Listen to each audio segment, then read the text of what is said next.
तेतीस कोटि देवता नंदीश्वर तुमरुका जी इस व्यासपीठ के ठीक सामने बैठकर शंकर की कथा का स्मरण करते हैं।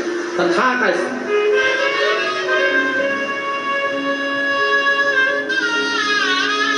उतनी देर शिव भक्ति का स्मरण वो कर रहे होते, चित्त वृत्ति में बने चित्त।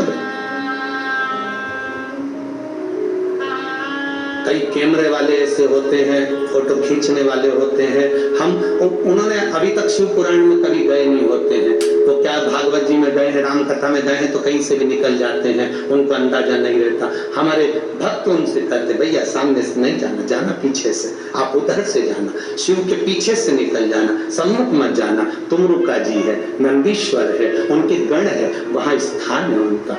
जितनी देर व्यासपीठ पर व्यास जी बैठा है उतनी देर तक वो स्थान मूल है। व्यास जी नीचे उतर गया, तुम पूरी व्यासपीठ पर कहीं पर भी घूमो, जब तक कोई पंडित शिव पुराण वाचने नहीं बैठा तब तक तुम पूरी व्यासपीठ पर कहीं पर भी घूमो, कोई मतलब नहीं। पर जिस समय पर व्यास बैठ गया उस समय पर तुमरुका जी को आवाहन कर कर, नंदीश्वर को आवाहन कर कर, झोली पसार कर, उसको प्रणाम कर कर, आमंत्रित करके, झाड़ू लगा के, बाबा आपका स्थान साफ कर दिया है, आओ आप बैठो तुमरुका जी, आओ नंदीश्वर आप बैठो, आपका स्थान हो गया। 3 बार झाड़ू लगाकर बाबा को स्थान देकर तब व्यास जी व्यासपीठ पर बैठता है शिव पुराण करने। उस स्थान की मूलता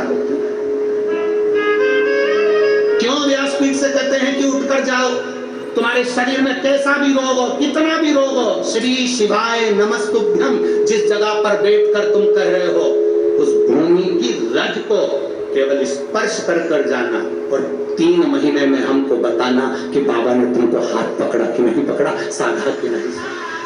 ये पत्रों का जो ढेर है, ये इतने पत्र एक दिन में आ रहे हैं, इन पत्रों को तो हम पढ़ भी नहीं पाते। आपके पास फुर्सत हो तो इन पत्रों को ले जाना, इसमें मोबाइल नंबर और एड्रेस सब है, और उनके घर जाकर पूछना कि बाबा ने तुमको 3 महीने में दिया कि नहीं दिया। ये उसकी कृपा है, उसकी उदारता। तुम कहीं पर भी बैठे हो, हम तुम्हें नजर आ रहे नहीं आ रहे, हम तुम्हें दिख रहे ना दिख रहे, तुम दुकान पर बैठे हो, रोड पर बैठे हो, गली में बैठे हो, मोहल्ले में बैठे हो, जहां तक तुम्हें आवाज जा रही है, चाहे माइक कहीं तक लगे हैं, चुंगे कहीं तक लगे हैं, जहां आवाज जा रही है वहां तक अगर आप कथा सुन रहे हो, मतलब तुम्हारे चित्त वृत्ति में शिव समाया है, वो कृपा करेगा, निश्चित है, तेरी झोली भरेगा, वो निश्चित है। खाली न जाता कोई दर से तुम्हारे, खाली न जाता कोई दर से तुम्हारे, मैं भी खड़ी हूँ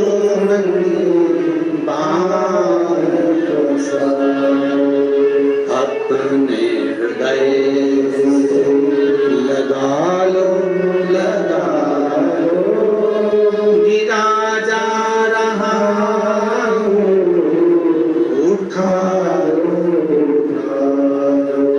भोले अपने दर से अब तो न टकारो, गिरी जा रही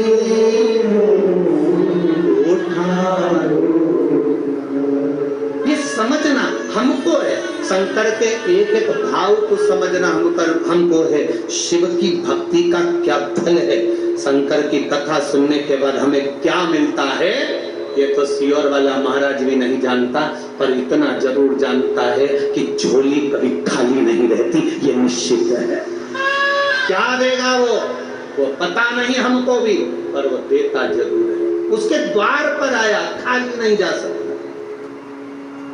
ब्रह्मा ब्रह्मलोक में रहते हैं, भगवान विष्णु वैकुंठ लोक में रहते हैं, शंकर भगवान मृत्यु लोक में रहते हैं। जो बहू पूना में रह रही है और तुम नागपुर में रह रहे हो, तुम्हारी तबीयत खराब होगी तो पूना वाली इतनी जल्दी नहीं आएगी, जो बहू तुम्हारे पास रह रही होगी वो दौड़ कर आ जाएगी। उसी तरह ब्रह्मा ब्रह्मलोक में, भगवान विष्णु वैकुंठ लोक में, इंद्र लोक में रहते हैं, देवता देवलोक में रहते हैं, पितर लोक में रहते हैं। मेरा शंकर इस भूमंडल पर रहता है, बुलाओगे तोड़ कर आए, तुरंत आए।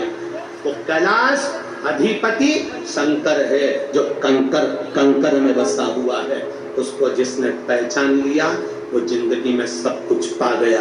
जो अहंकार में फूल गया, अपनी अभिमत्ता में फूल गया, अपने अहम में फूल गया, एक दिन ककड़ी और भुट्टे की तरह कटकर बाहर फेंका गया। अपनी अभिमत्ता को त्याग कर जिसने शिव को जान लिया, उसकी जिंदगी सवर गई है। जिसने पहचान लिया देवादिदेव